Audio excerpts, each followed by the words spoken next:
is going on, fam? I just recently got back from an incredible retreat called the Rebirth Retreat, hosted by my dear friends Sonja and Lauren in Coeur, Idaho, which is stunning.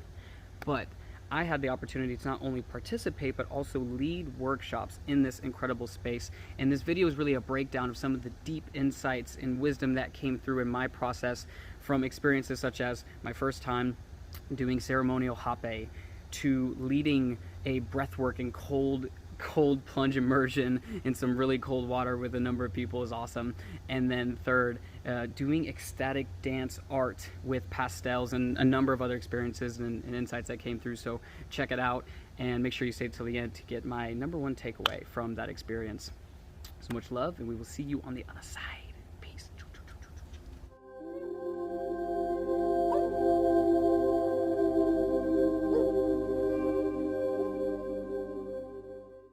Here we are for the recap of the Rebirth Earth Retreat of 2021.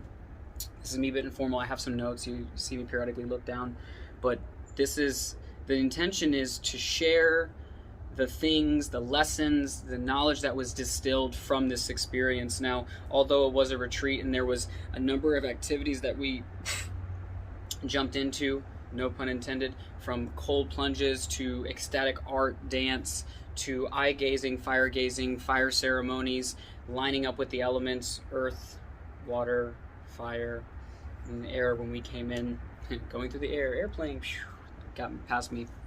But I want to share what came through and kind of breaking it up day by day. So the kind of setting the context for this, so this retreat was designed around rebirth, as if the rebirthing of who we are, through the shedding of who we were. So, right, getting rid of what was to make space for what is or what will be.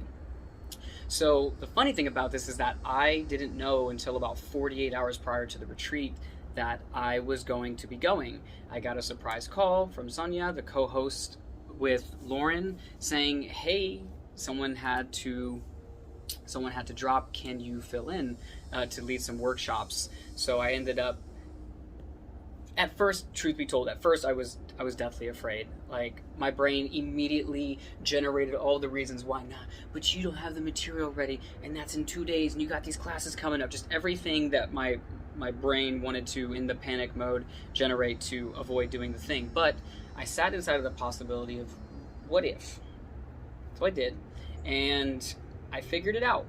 I moved some things around. I had some conversations I was a little uncomfortable with because it would require me to reschedule things, which is I don't like to do that. I like to follow through. Which even that was a realization in that, hey, you can make requests, you can make changes on your commitments as long as you're communicating, and communication is so important. But that immediately lunged me into, I would say, one of the bigger lessons that came through in this was the feeling of imposter syndrome, and specifically the feeling of imposter syndrome when we're doing something new. Which for me, this was all brand new, or a lot of this was brand new. I'd never been to a retreat. I hadn't led more than half of the material that I was going to be sharing, although there were things I'd been in practice around for years, so I had the knowledge, but in terms of actually sharing, I was like, I got a little stuck, got a little afraid. But that showed up, and a couple of other things. So even prior to getting there was, one, I made the mistake of not completing the list of things that I knew that I wanted to get done in order to be complete. So then those things were on my mind while I was there. So then the lesson came through, make sure that you are complete before you go into the next piece, right? Complete this so then you can fully enjoy and experience this. And then the last thing, which I didn't realize until the end of the retreat, was that I never really set down to say, here's my intention and this is why I am going. It was mostly just get ready. But my intention was there all along, and it ended up coming through at the very end, which I'll share a little bit more on. But this was just leading up and getting into the actual experience. So we take the airplane, I fly from Orlando, get to Idaho, and we get in. Day one is air, but it was mostly just kind of getting settled in, getting cozy with the space, getting to know everyone, which at first when you first meet someone, you're only showing so much of yourself, or at least I do my best to show as much as I can as quickly as I can, just because that sounds like a dirty joke, but that's not what I mean in terms of just the self-expression, nipples out, whoop, kind of pull up a shirt, hey guys, welcome to the party. Anyway, so mostly getting settled. So we started getting everyone know everyone's name, and for the sake of privacy, I'm not going to say anyone's name throughout this, minus the people who hosted it, because they know that they're the host and they hosted it. But in terms of the experiences, I want to make sure that I'm honoring the privacy of others. So day 2 is Wata. I am a Wata sign, February Pisces. Woo, water signs out there, woo-hoo. It was water day, and it was a full day in terms of what I was going to be conducting in terms of like sharing material. But one of the first things that we did was we had everyone come together and do a breathwork / Wim Hof cold exposure challenge, which essentially we ran them through breathwork, and then we were going to hop in the Coeur d'Alene, which is where we stayed, Coeur d'Alene body of water. And it was cold. Truth be told, it was cold out, and the water was cold. And for a lot of people, this was their first time. And the thing that came through, because a lot of people, it was their first time, there was a lot of fear and uncertainty. I even had one person ask me if they were going to die, which I reassured them they were not going to die. Everything was going to be okay. And what started off with a lot of anxiety for people, because it's literally pushing them in a way, like, go jump in the cold, go jump into the uncomfortable, go jump into that unknown. The fear that was there the second that they jumped in, the thing that I was getting them to commit to was 1.5 minutes. Like, all right, we're going to stay in there for 1.5 minutes. And everyone got in, 1.5 minute alarm went off, and everyone was still in the water. We get to about 3 minutes, and everyone jumps out, but everyone's experience of themselves afterwards was drastically changed. There was more confidence, there was more belief, and now the residual impact of that is that all of these people who attended this and played this game, if you will, are now doing a cold shower challenge, and they've continued to practice outside of this, and that's what it's about. It's not just, well, I did my cold plunge and I'll never do it again. It's like, no, like, you take that practice and you continue to do it because of what it does for decreasing stress and inflammation, for decreasing lethargic, especially in the morning, like feeling lethargic or that sleep inertia, that like bleh, being able to increase energy, vitality, focus, in general, just the ridiculous number of benefits that you're going to get from learning how to regulate your autonomic nervous system, learning how to energize your system versus when you need to relax your system, and everything in between. So that was a testament to what's possible when we go into that uncomfortable unknown, which is a lot of what this retreat was about. It was intentionally throwing ourselves into spaces and activities and things that made us uncomfortable, because if you're going to rebirth, if you're going to shed away those things that once were, you have to face the conditioning, the conditioned thoughts, feelings, and behaviors that are keeping you from that next level, like a video game. If you keep killing level 2 dragons when you're clearly level 3, 4, 5, 6, or 7, I don't know if you ever played World of Warcraft, but just any other games like that, but it comes to a point where you're so above that level, you can't gain any new experience. You can't go to the next level because you're still slaying demons that you've already slayed. And it's like, oh, I guess you're going to keep going through this until you realize that you can move on.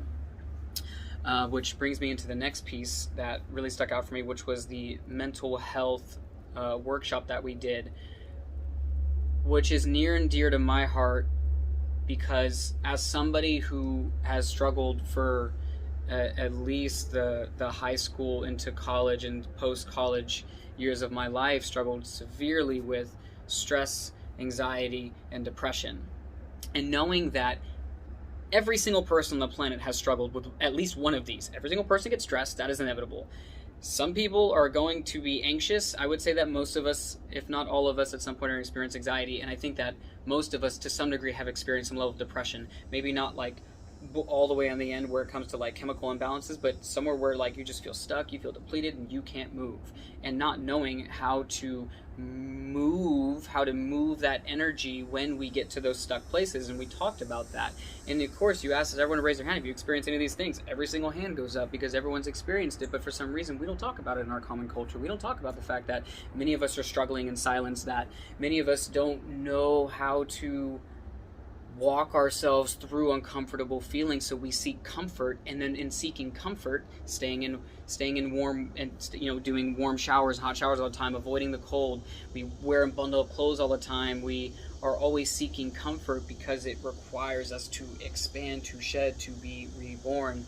So this process of walking people through that and sharing breathwork techniques and things that we can do to regulate our nervous system, it made space for people, for all of us to see, wait a second, I don't need to have a cup of coffee to keep my energy going throughout the day. I just need to learn how to breathe in a particular way and take cold showers that are going to stimulate the part of the nervous system that have me feel awake and alert. That's a novel idea. There's actually things that we can do inside of our body and with our body that are not exogenous, outside of us, things that we have to consume in order to get that feeling that we want, feeling alive, feeling alert, feeling focused. There are ways that we can do that endogenously through breath work, through cold exposure, through other things that we start to generate that within ourselves. So that was really powerful to see. Now, moving into, this doesn't cover everything that we did on day 2, but these were the main things that stuck out. Moving into day 3, fire. I don't even, whatever. So day 3 was fire, and a few things happened here. First and foremost, this was the day where I experienced my first Hapé ceremony, and it was led by someone who I love very dearly. If you're watching this, you know who you are. Again, for the sake of honor and privacy, it was me and a couple of people, and it was, well, first and foremost, I'm still learning about Hapé, so I have a lot more research to do. But from what I do know and understand, at least what I believe, is that it's non-psychoactive. However, it has this uncanny ability to bring you fully present, like fully into this moment. And of course there's like this ceremony where it's very interesting. This was like something that was kind of like uncomfortable to talk about because of the perceived, like, who's watching, whether it's friends, family, or what are there going to be people we're going to see. But here's the reality and here's the experience. The Hapé looks like cocaine, first of all, and it actually is ingested. It's brought in through the nose, so you either have, as I understand it, there's 2 ways you can do it. Either there's like this almost like wooden pipe type thing where one blows it into your nose, or you can self-administer, and there's like you blow here and there's like a little loop that comes into your nose, so you can self-administer as well. We self-administered, and at first when you have to like blow it in one side, and at least how we did, we blew it in one side, and then we blew it in the other, kind of went in a circle, and immediately you're just hit with this like you want to sneeze, you start to, it's almost like a purging, like you start to purge, like a lot of snot and other things start to clear out. It's like you're clearing out the gunk in your head, almost. That's what it felt like for me. And it's uncomfortable because it's like all up in your ish. It's really, it's not really, really uncomfortable. I mean, at least for me, it wasn't super uncomfortable, but like it's uncomfortable. Like you got some stuff flying up your nose. So we did that, and then I chose to lay down while we had some music in the background, and I set my intention, which this was that thing I pointed out earlier. I unconsciously, or sort of, I was consciously, but not realizing the bigger picture, but consciously setting the intention to, I wanted to feel. Because a lot of my experience sometimes is I get very heady and intellectual, like that's where I retreat to. That's what I learned as a adaptive behavior when I was a child, and went through, we'll just call it like it is, some kind of somewhat traumatic experience where I was sexually taken advantage of as a child. And it took me many years to realize, 1, that it happened, but 2, that my coping mechanism, because I didn't remember it happening, was that it's like my consciousness, the part of me that knows that I'm hearing and perceive everything else, had left the room. And whenever I get anxious or stressed, etc., my consciousness leaves, or I trail into my thoughts, because it's more comfortable to be up here than it is out into the actual feeling of it. So in that moment, I said, okay, I want to feel into my heart, I want to be here. And wouldn't you know it, the most incredible thing happened, exactly what I set my intention to happened. And I started to feel my heart expanding, I started to feel love, and I started to have these downloads, which is how I've commonly heard it referred to. It's like once your brain is cleared of all the normal running chatter, it's like something, whether you call it God, Spirit, Allah, however you relate to a consciousness, whatever that thing is, it was as if that was regulating through me, and generating a new type of thought and feeling and emotion, which was more around realizing that I am here on a mission, and I might not always know the exact wording of that mission, but that this stepping into an expressing of divine masculinity and divine femininity, and realizing that exists in all of us, that masculinity is not exclusive to men and femininity is not exclusive to women, and that we all have it, and there might be higher concentrations of it in different people, which can be a nature thing. It can also be a nurture thing, what you're born with versus what you decided as a result of some experience in your life. for me, I realized that there's always been a fear around really owning leadership, in that, not from a braggadocious like I must lead you to go to this place, but realizing that true leadership, as I've come to hear it from others, people who I highly respect and admire, is that leadership is the ability to provide a space, support, or instruction in some way that's helping bring that person or that group of people closer to the intended goal or intention of whether it's the group or the individual. It's being the space for that to occur, and setting aside all, in a way, all egoic desire of how that is supposed to look and unfold, and realizing that, okay, I've been afraid of allowing the divine masculinity to flow through me and to really own that, because it's more comfortable to lean into, at least for me, like the femininity of like, okay, like I know this, but I'm going to kind of like sit back and observe and receive, and but knowing that that yin and yang, the yin and yang, like it is the light, it is the dark, it is the in, it is out, like they are inseparable things. And knowing that I am on a mission, and I think that in somewhere deep inside that we all feel that calling to make some kind of impact. Once we can take care of our basic survival needs, like making sure like I have food, water, shelter, like the things that I need for myself, there's always that calling, the next level. It's like, okay, I've done this for me, well, I want to help somebody else. And it doesn't have to be millions of people. It can be in your family, it can be your local community. Like impact doesn't have to be big or small for it to be right. It just is. So kind of like bringing the whole Hapé thing to kind of I realized that bringing awareness to the part of me that wants to run to here versus here, or lean into this heart space, that love, that unconditional, unshakable presence, because love is love, because love doesn't hate, love doesn't discriminate, love doesn't look at that person and say you aren't pretty enough, or you aren't good looking enough, or you aren't tall enough, or your boobs or your butt or your whatever, they're not big or good enough looking, or you need makeup, or you need to go to the gym. Love doesn't do that. Love loves as love is, because love. And there might come a time, or rather there will come a time, or there has been times when we've experienced some kind of pain or some kind of hurt, and how we respond varies from person to person. But there's what is common, I believe, is that when we get hurt, we throw on guards, we throw on armor, we try to protect ourselves because we don't want to experience that hurt again. Now, the thing with doing this is it blocks us from being able to fully receive that experience of love in its entirety, in its totality. So then there's almost like, I'm gonna make I have a theory, and my theory is when we aren't connected to love, when we aren't connected to that divine presence and experience of love within us, we then have to find things outside of us.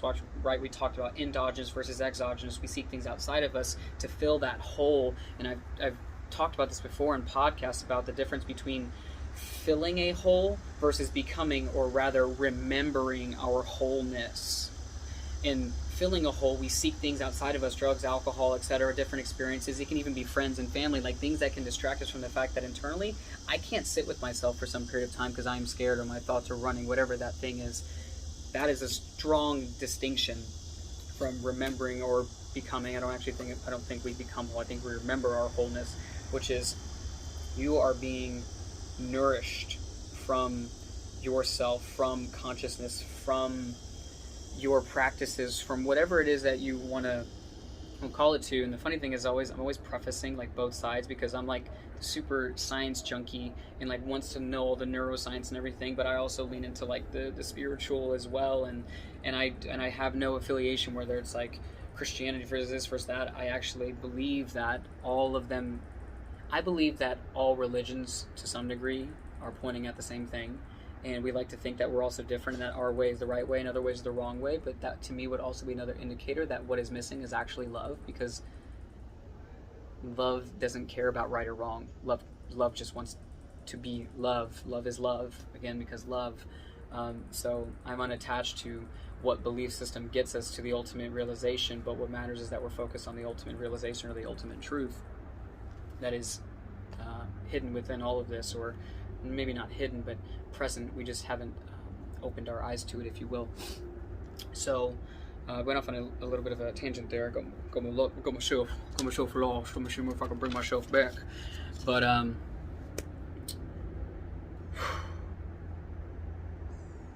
it's pretty incredible what happens when we start to remember that wholeness, to bring ourselves back. We don't need constant stimulation from TikTok, from drugs, from alcohol, from whatever it is to hit that dopamine system and make us feel good. You start to realize that everything that I took outside of me to trigger something inside of me, I can actually trigger within myself through practice, through being in sacred space, through challenging myself, through throwing myself into the cold, through jumping into that ecstatic dance art, which was another part of day 3, which is a good lead-in. We did this activity where we came into a room and there was, if you can imagine, like big sheets of white paper that you could like draw on, and we were all given pastel,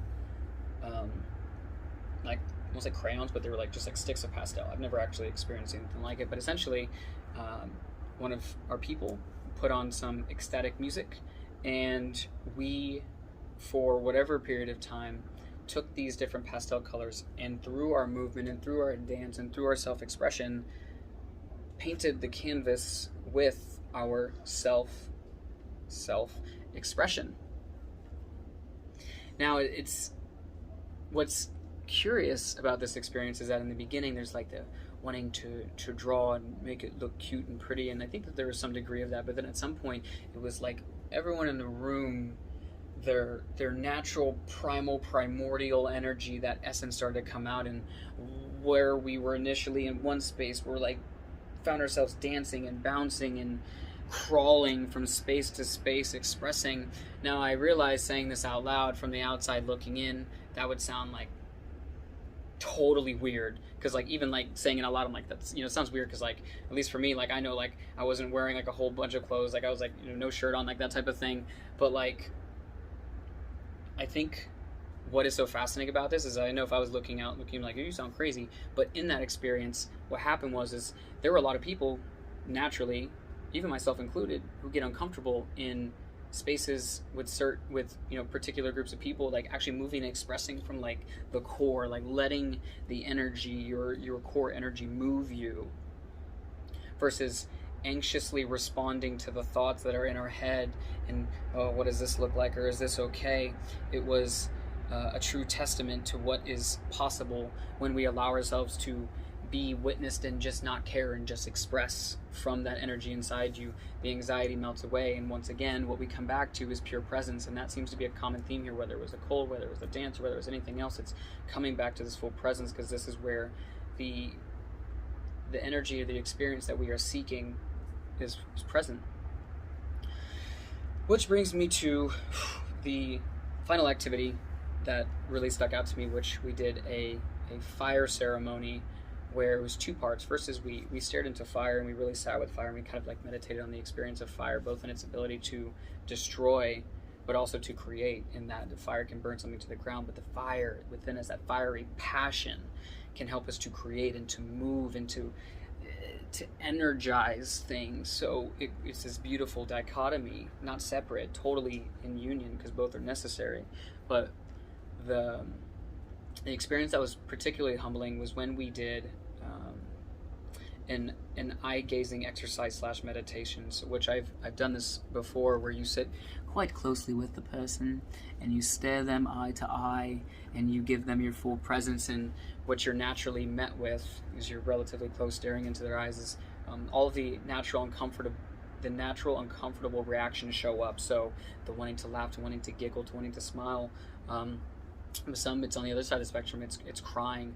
But once you can allow those layers, right? It's like there's me, and then there's like this layer, and in that layer is some kind of trapped emotion or experience, and then it outwardly expresses some way. But when that gets melted away, and once that gets dropped, the veil gets dropped, You're fully present to what is there. And as I stared eye to eye with the person that I was matched with, um, this is where it gets it's more. There was my experience, and then there's what my intuition was telling me was the some experience that I was sensing from the other person, which I can only really speak to my experience. But as I stared into that person's eyes, naturally you start to look deeper and deeper into the center of the eye. And at first, you see them. You see their face, and you see their nose, and you see the different pieces of their face. But as you continue to look, there's a horsefly trying to mess with me right now, and I ain't having it. Anyway, you start to see yourself, this mirror image of yourself, and it's like the experience of looking at someone's eyes. You see yourself, you realize, I am you and you are me, and we all hurt, and we all are afraid at times. We all get scared, and we all have aspirations and things that we want to pursue. We're not all that different, even though we think that we are, because the part of our brain that experiences the full extension of ourselves is what I can touch, see, and perceive. But those barriers quickly fade when we are asleep and we are dreaming, because the part of the brain in our prefrontal cortex that's so heavily associated with our sense of identity and the experience of ourself starts to shut down. And in the same way, we see that in flow neuroscience, that when we are in the state of flow, the part of our brain that prefrontal cortex that's usually overactive, certain parts of it start to turn down, but especially the part associated with our sense of self. So as I'm staring into this person's eyes, and the fears and the concerns of, oh, what if they see me? What if they see my pain? What if they feel what is truly there? That voice starts to turn down, and what starts to turn up is compassion and love. So for me, I'm sitting here and, afraid of being seen, and afraid of my pain being seen. But then I start to see that person's pain, or at least what I think is that person's pain, and I realize I am you and you are me. And all of that sense of separation starts to melt away. That one is something that I still think about regularly, because it started to bring a tear to my eye. And that's something that notoriously I've struggled with, is allowing myself to cry and to emote and to because that wasn't what I learned as an adaptive behavior, to not overcome, but to healthily express those feelings and emotions. But more to come. So day 3, going into day 4 now, which is Earth Day. Earth Day, rebirth, Earth, rebirth. And here we are. We've made it to the final day of activities. Couple of things. So the first one is, one of the activities that we did was a scavenger hunt. So we were in nature, in Coeur d'Alene, beautiful, and we were given a list of these things. Go find these things. But the instruction was, go about and do this. Here is the set period of time. But don't rush. This isn't a competition. Just go through and find these things. Like, find something green, find something fuzzy, find a tree, draw an image of this tree, feel into the experience of the tree. Pretty much practicing earthing, grounding. And at first, I was running with that intention to slow down. But then very quickly, that part of my brain chatter that is highly addicted to achievement and being first and being number one, and I got to get it done quickly, I have to be the best, that one started to kick in, and my pace started to quicken, and my attention to the details, to all the little details, started to turn down. Because when you're going 150 miles an hour down the road, you're not noticing all of the minuscule and minor details that are happening around you, and the different outlines of the trees and the leaves, you're focused on not dying and focusing dead straight forward. However, when you slow down and you're going, say, 15, you can start to take it all in. You go from a closed focus or a single pointed focus to an open focus, and those are, they register differently in the part of the brain. There's our default mode network, more expansive and open, versus our executive attention center, which focuses and zones us in and it brings us in, right? When we constantly, like myself, spend time there, we miss out on all of the intricacies that there is to offer as I look around my environment.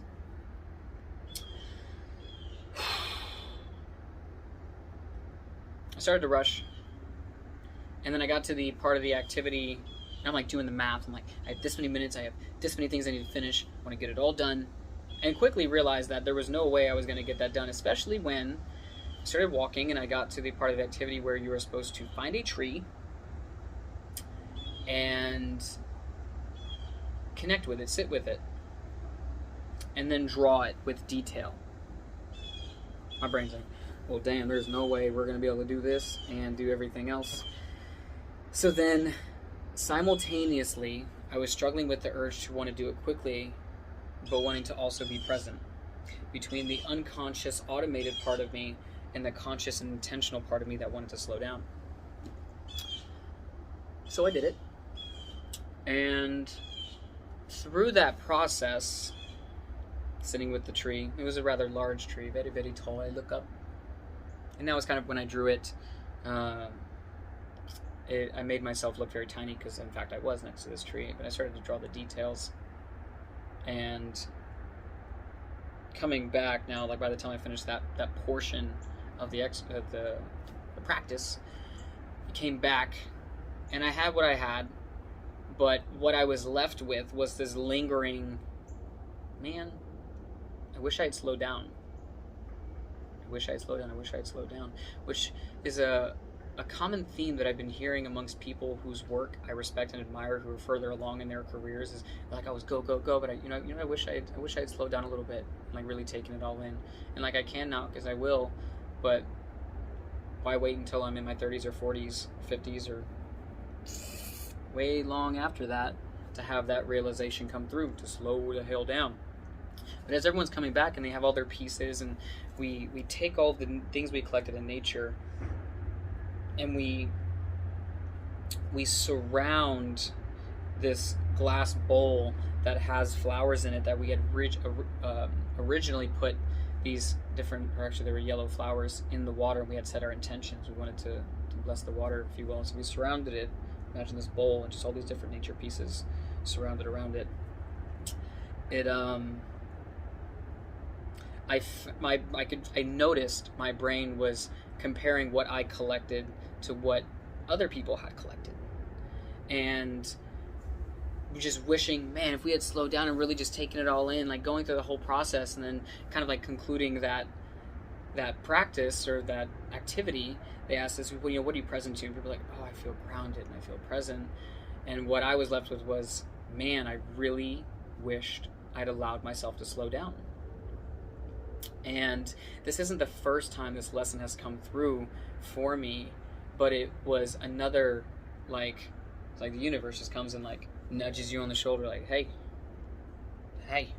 pushes you, yay. And I see that. And part of the reason why I am doing this recap is, one, I hope that someone listens and they get at least one thing. My hope always is that you get at least one thing that you can take and apply to your life that's going to have a positive impact, whether it's cold showers or slowing down, or it's leaning into the uncomfortable, or something random that I said that I don't even remember that I said, that wasn't even intended in what I was going to say. But for me, it's the integration.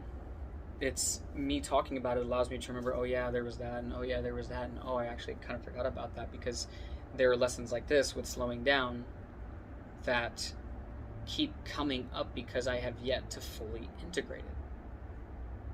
And that, I'm not going to say is wasted time or is bad or etc., but I will continue to have experiences show up like this until I deal with it.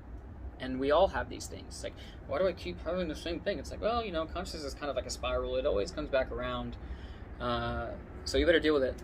You're going to have to deal with it at some point. So I really took that to heart. I took to heart to slow down. Even now, I'm constantly thinking about it. There are times when we need to move quickly and with intention, and there are times when we can slow down and take it all in, and making time for both. But for somebody who chronically spends time on the rush, hurry, get it, achieve, those are the people like myself who probably need to make sure that we also woosah hard. If you're going to go hard, you got to woosah hard. And if you super woosah hard, you maybe need a little bit more go. It's a spectrum. And learning where we are in the spectrum and where we regularly spend time in the spectrum helps us to move more intentionally going forward. So, yeah, I think that was the main thing, is slow down and, you know, the need to achieve. Sometimes it's not about the achievement. Sometimes the achievement, 10 points, game of score, woo, is slowing the hell down and just being present. And then the last activity that really stuck out for me was kind of one of our closing ceremonies, which was a cacao ceremony.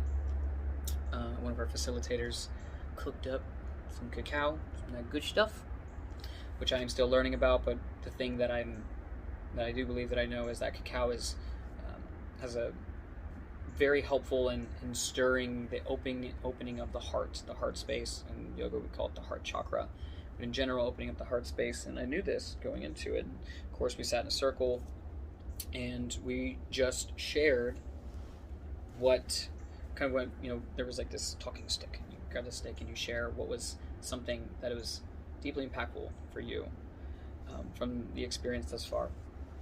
And naturally, my brain wants to have the perfect thing to say, but then I set my intention once again, which was to open my heart to feel and to fully give and receive love. And part of giving love for me in that moment was saying, okay, I'm not going to go right now.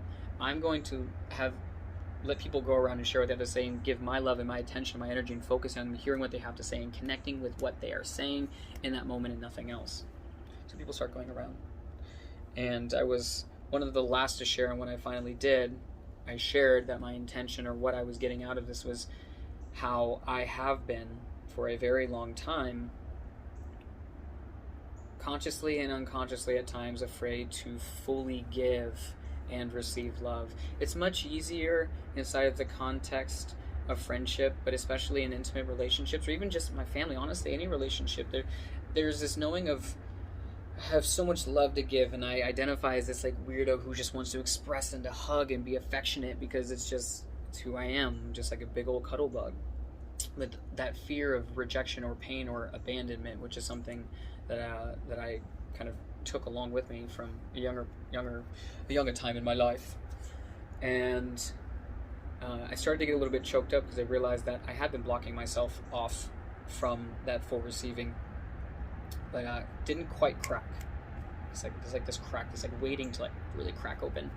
And then the last person shares, and she shares something that was deeply transformational.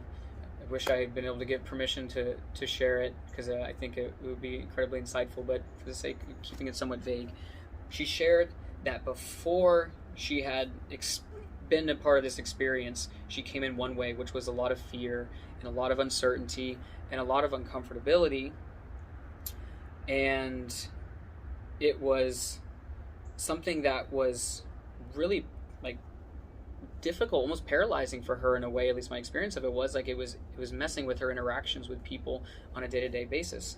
And coming out the other end of it, having this miraculous breakthrough and realizing that actually there are good, safe people that I can open myself up to and allow my heart to pour out. And the way that she expressed and just in hearing it for myself, I started to bawl. And I think that I can say this without it being outside of line, but it was specifically the experience for this person was this fear of men, and realizing that there is so much energy right now around like toxic masculinity and men who are doing really awful, terrible things, and how there are a lot of women especially who feel uncomfortable around men. And we throw around this term for toxic masculinity, and in a way, for a lot of men, I would say even including myself, who I do my best to be mindful and considerate of women and their feelings and not making them uncomfortable. It can be a little nerve-wracking when you're constantly kind of checking yourself, trying to make sure. But what was shared was this realization that there is divine masculinity, and that there are people who have the divine masculinity and divine femininity, not just toxic, but that is present and that is possible.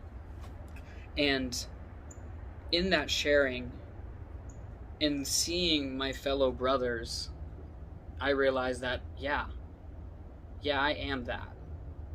And so is each and every one of my brothers in this room. And this simultaneous experience of like knowing that there is work for me, for us to do in I wouldn't say redefining, but creating this new experience, that knowing that there are a lot of women who are afraid or concerned or have anxiety or frustration towards the male energy, or the masculine, the toxic masculine, or quote toxic masculine, but that we can shine our light, the divine masculine can step in and honor and hold space and nurture and see them, and not just sexualize women and degrade and hold them down. I just realized like this conversation even of itself makes me, I mean, truth be told, like it's like uncomfortable, because I want to be incredibly mindful and make sure that all sides are honored, because I just think that all people have incredible potential, but not all people step into that potential or do the work to really step into that. But knowing that there's work for us to do around honoring women, and also back and forth, it's both sides, making sure that we can honor that. But for me, like, that cracked me open. Like, I started crying, like tears flowing down. I realized, okay, like this is part of why I'm here. Part of why I'm here is to make sure that people feel safe and they feel comfortable, especially going into those things that they don't feel safe and comfortable. But and not comfortable, like I'm going to stay here and get comfortable, but like comfortable to go into the uncomfortable, to feel safe enough to go into that scary past or experience and sit with what is there, realize that we can get beyond it, and we can integrate what was learned in an experience. And for the rest of that evening, and really even into now, since this being recorded a few days after the actually we're over a week now. Oh my goodness, it's been over a week. Yeah. I mentioned in the beginning that I didn't get time to set my intention, to actually like verbalize it and write it down, or didn't make time.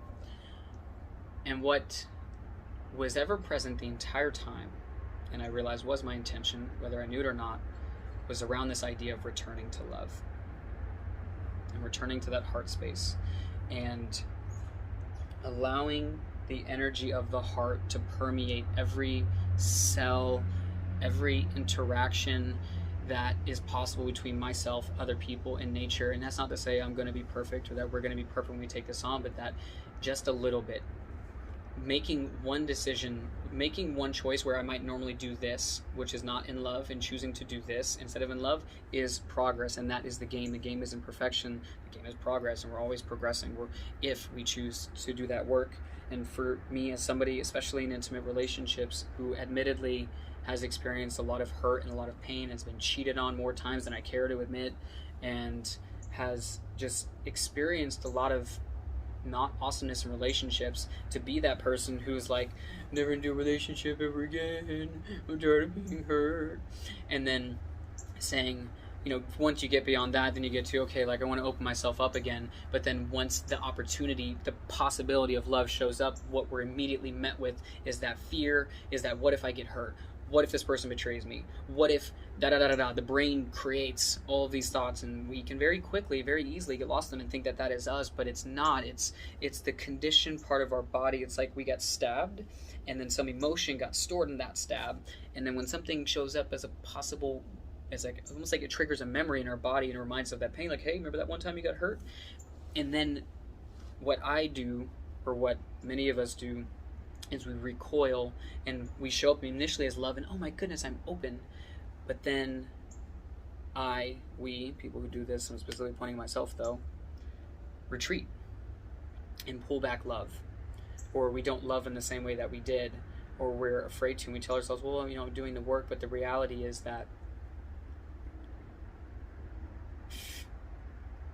fear and love, at least in my opinion, no two things can exist in the same space, meaning I can't say I'm in love, but at the same time be focusing on my fear. You can only pick one. Not to say that you don't acknowledge the fear, but that for me, this return to love meant consciously choosing that from henceforth I'm going to do my best to surrender and trust in love. Meaning, yep, I acknowledge that I've had my bruises and my cuts and my wounds, and I take what I learned and integrate and I bring it forward. But when something else shows up, and it doesn't have to be intimate, intimate isn't, in my opinion, actually imply like sexual or like relational partner, because like I have intimate close friends, but like any type of relationship, that allowing trust and surrender to love take precedence over the fear. Acknowledge the fear, but as long as fear is writing the script, we will continue to have our life unfold in a way. I continue to live my life unfold in a way where just continue to attract a lot of the same, versus saying, I'm coming back home, I'm going to remember this wholeness, and I will notice the next time that fear shows up, and I will let that person or people know that, hey, I'm noticing this thing, but I will choose regardless to stand in my truth, which is the knowing that I am that I am, and what I am and who I am is love. And that it is my job, I believe it's everyone's job here, to remember that core and to remember that love, so we can continue to share it with those around us, because I think that's where true healing occurs. I think that's where that running from trying to fill a hole to remembering our wholeness comes back, and we acknowledge our pains and our hurts, etc. As we turn a blind eye to them. That would be naive, and honestly would be welcoming a lot of the same. But instead, looking at that fear and saying, I see you, I honor you, and I thank you for doing your best to protect me, because I know that what you really want is to make sure I'm okay, and I will be okay, and I'm going to open myself to love again.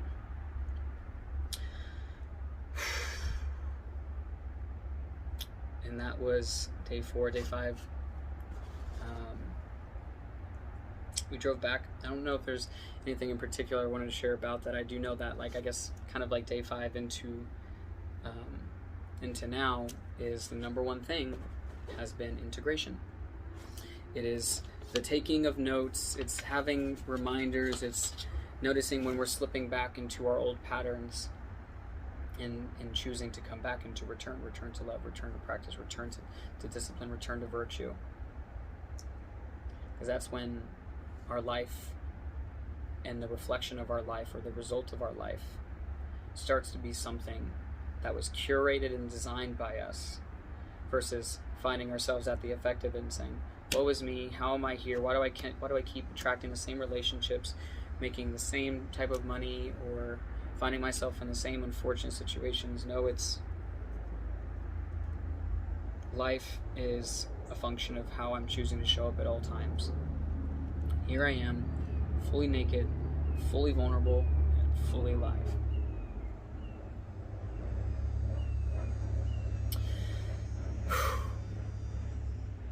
Well, if you've made it this far, first of all, I thank you for taking this journey with me.